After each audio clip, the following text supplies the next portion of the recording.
La facture s'alourdit après les dégradations des tout nouveaux radars tourelles. Ils sont pourtant perchés à plus de 2 mètres du sol parfois, mais ces radars sont toutefois la cible de nombreuses dégradations. 10% des 80 nouveaux appareils installés depuis cet été. Charlotte Dupont, Hugo Guyon. Plusieurs radars tourelles ont été sectionnés à leur base, les cabines forcées. Selon le magazine Autoplus, 10% sont touchés. On est à peu près à 75-80 installations, un peu partout en France. Et on en a repéré une douzaine qui ont été sévèrement attaquées ou carrément détruites.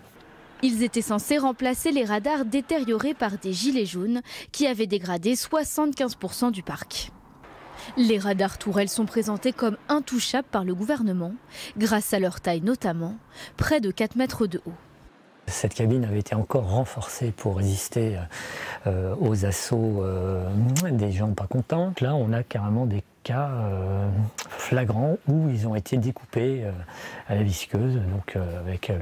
Donc le mât n'a pas résisté et l'engin est dans le fossé. Malgré les dégradations, les autorités ont prévu d'en installer 400 de ce type d'ici la fin de l'année.